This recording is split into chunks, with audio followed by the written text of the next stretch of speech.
মৰমৰ ছাত্ৰ ছাত্ৰীসকল তোমালোকক মোৰ ইউটিউব চেনেল মনোজ শইকীয়া এডুকেশ্যনলৈ স্বাগতম জনাইছোঁ। আজি মই তোমালোকৰ বাবে পঞ্চম শ্ৰেণীৰ আমি আৰু আমাৰ পৰিৱেশ পাঠ্যপুথিৰ জীৱ আৰু পৰিৱেশ পাঠটি লৈ আহিছোঁ। পাঠটিৰ অনুশীলনীত থকা প্ৰশ্নবোৰৰ উত্তৰসমূহ ছাত্ৰ ছাত্ৰীয়ে সহজে আয়ত্ত কৰিব পৰাকৈ প্ৰস্তুত কৰা হৈছে। ভিডিঅ'টো স্কিপ নকৰাকৈ চালে তোমালোকে যথেষ্ট উপকৃত হ'বা। তেন্তে আহাচোন ভিডিঅ'টো আৰম্ভ কৰোঁ।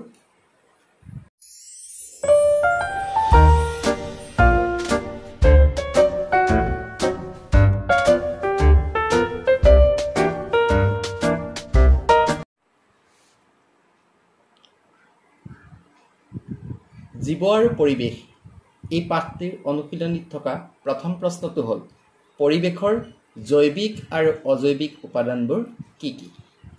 ইয়াৰ উত্তৰ হ'ব পৰিৱেশৰ জৈৱিক উপাদানবোৰ হ'ল অণুজীৱ, কীট পতংগ, পশু পক্ষী আৰু উদ্ভিদ। অজৈৱিক উপাদানবোৰ হ'ল বায়ু, মাটি, পানী, সূৰ্যৰ পোহৰ ইত্যাদি। দ্বিতীয় প্ৰশ্নটো হ'ল উদ্ভিদক উৎপাদক বুলি কিয় কোৱা হয়? উত্তৰ সালোক সংশ্লেষণ প্ৰক্ৰিয়াৰ যোগেদি উদ্ভিদে নিজৰ আহাৰ নিজে প্ৰস্তুত কৰি ল'ব পাৰে, সেয়েহে উদ্ভিদক উৎপাদক বুলি কোৱা হয়। তৃতীয় প্ৰশ্নটো হ'ল উপভোক্তা কেই প্ৰকাৰ আৰু কি কি? ইয়াৰ উত্তৰ হ'ব উপভোক্তা তিনি প্ৰকাৰৰ, যেনে প্ৰথম শ্ৰেণীৰ উপভোক্তা, দ্বিতীয় শ্ৰেণীৰ উপভোক্তা আৰু তৃতীয় শ্ৰেণীৰ উপভোক্তা। ইয়াৰ পিছত চতুৰ্থ প্ৰশ্নটো হ'ল বিয়োজকে আমাক কেনেদৰে সহায় কৰে? ইয়াৰ উত্তৰ হৈছে বিয়োজক হৈছে অণুজীৱৰ ৰূপত কিছুমান বেক্টেৰিয়া আৰু ভেঁকুৰ। আমি দেখোঁ যে উদ্ভিদ বা প্ৰাণীৰ মৃত্যু হ'লে কিছুদিন পিছত মৃতদেহটো গেলি পচি যায়। মাটিত থকা বিয়োজক কিছুমানে উদ্ভিদ আৰু প্ৰাণীৰ দেহৰ অংশবোৰৰ বিয়োজন ঘটাই সৰু সৰু অংশত পৰিণত কৰি গেলি পচি যোৱাত সহায় কৰে। এই গেলা পচা অংশ কিছুমান অণুজীৱই খাদ্য হিচাপে গ্ৰহণ কৰে আৰু বাকীবোৰ মাটিত জৈৱিক সাৰ হিচাপে মিহলি হৈ থাকে। ইয়াৰ পিছত পঞ্চম প্ৰশ্নটো হ'ল তিনিটা পৰিস্থিতিতন্ত্ৰৰ নাম লিখা। তিনিটা পৰিস্থিতিতন্ত্ৰৰ নাম হ'ল ঘাঁহনি, অৰণ্য, শস্য পথাৰ, পুখুৰী ইত্যাদি। ইয়াৰ পিছত প্ৰশ্ন হ'ল খালী ঠাই পূৰ কৰা। খালী ঠাইকেইটাত মই ডেছ দিয়া নাই, বন্ধনীৰ ভিতৰত খালী ঠাইত হ'বলগীয়া শব্দটো বহাই দিছোঁ।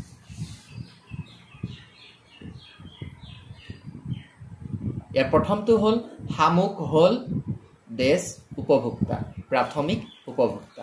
খ নম্বৰটো হৈছে এটাতকৈ অধিক ডেছ মিলি খাদ্যজালৰ সৃষ্টি হয়, খাদ্য শৃংখল মিলি খাদ্যজালৰ সৃষ্টি হয়।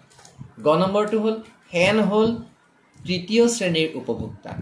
ঘ নম্বৰ খাদ্যজালত এটাতকৈ অধিক খাদ্য শৃংখল থাকে। ইয়াৰ পিছৰ প্ৰশ্নটো হৈছে শুদ্ধ উত্তৰ বাছি উলিওৱা। ক নম্বৰটো হ'ল খাদ্য শৃংখলৰ আৰম্ভণিতে সদায় উদ্ভিদ, প্ৰাণী, অণুজীৱ থাকে। ইয়াৰ উত্তৰ হ'ব উদ্ভিদ থাকে। খ নম্বৰটো বিয়োজকে, উৎপাদকে, উপভোক্তাই খাদ্য প্ৰস্তুত কৰে। ইয়াৰ উত্তৰ হ'ব উৎপাদকে খাদ্য প্ৰস্তুত কৰে। গ নম্বৰটো উৎপাদকে, বিয়োজকে, উপভোক্তাই মৃতদেহ গেলি পচি যোৱাত সহায় কৰে। ইয়াৰ উত্তৰ হ'ব বিয়োজকে। ইয়াৰ পিছৰ প্ৰশ্ন খাদ্য শৃংখল কি? উদাহৰণেৰে সৈতে বুজাই লিখা। উত্তৰ জীৱবিলাকৰ ইটোৱে সিটোক খাদ্য হিচাপে গ্ৰহণ কৰে, যেনে ঘাঁহক ফৰিঙে খায়, ফৰিঙক ভেকুলীয়ে খায়, ভেকুলীক সাপে খায়, সাপক শেন চৰায়ে খায়। এনেদৰে খাদ্যৰ বাবে জীৱবোৰে ইটোৱে সিটোৰ ওপৰত নিৰ্ভৰ কৰে। ইয়াকে খাদ্য শৃংখল বোলে। খাদ্য শৃংখলৰ আৰম্ভণিতে সদায় উদ্ভিদ থাকে। উদ্ভিদৰ পিছত থাকে তৃণভোজী প্ৰাণী, তৃণভোজীৰ পিছতে থাকে মাংসভোজী প্ৰাণী, শেষত থাকে বিয়োজক। ইয়াৰ পিছৰ প্ৰশ্নটো হৈছে পুখুৰী এটা পৰিস্থিতিতন্ত্ৰ হয়নে? যুক্তি সহকাৰে বুজাই লিখা।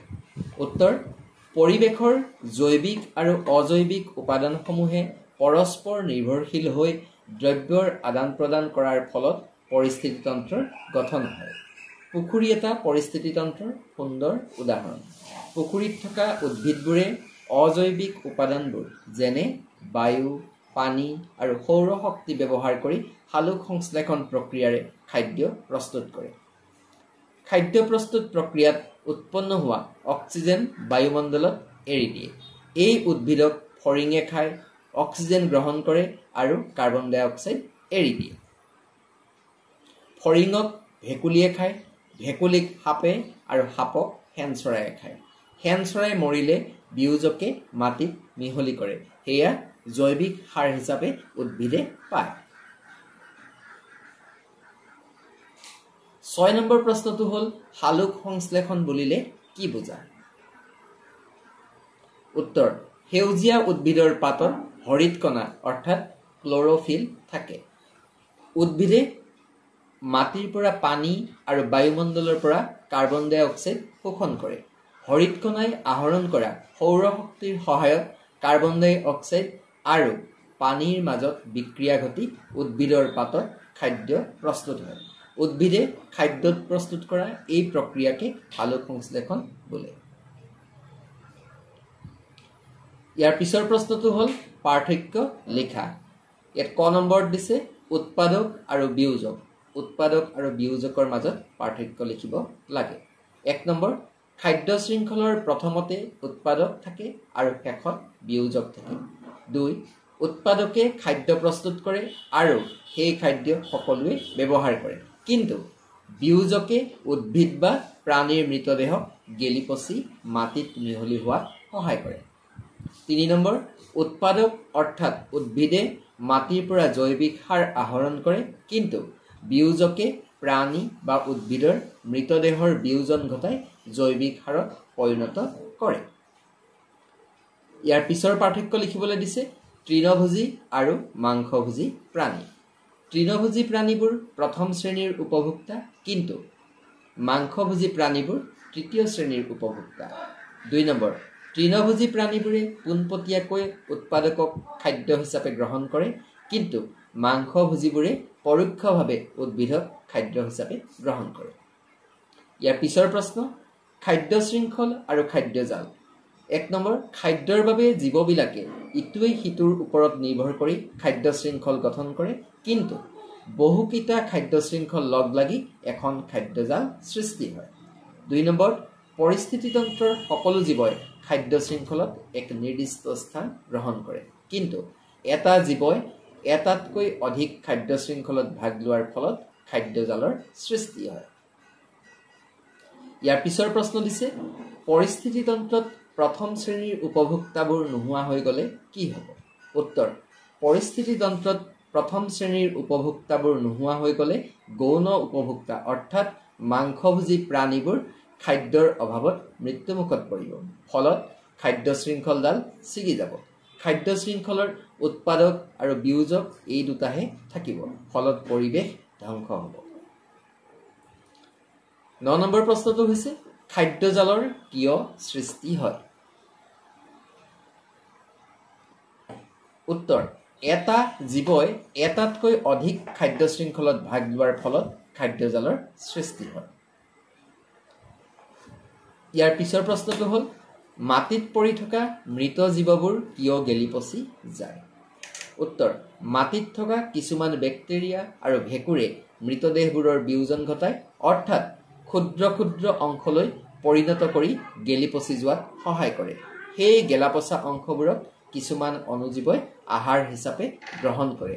অৱশিষ্টখিনি মাটিত জৈৱিক সাৰ হিচাপে মিহলি হৈ থাকে। আজিৰ ভিডিঅ'টো ইমানেই। তোমালোকৰ কিবা জানিব লগা বা সুধিব লগা থাকিলে কমেণ্ট কৰি সুধিবা, উত্তৰ দিবলৈ যত্ন কৰিম। ভিডিঅ'টো চাই উপকৃত হোৱা বুলি শুনিলে মোৰ কষ্ট সাৰ্থক হোৱা বুলি ভাবিম। শেষত তোমালোকৰ মংগল আৰু সুস্বাস্থ্য কামনাৰে মনোজ শইকীয়া ছাৰ। ধন্যবাদ।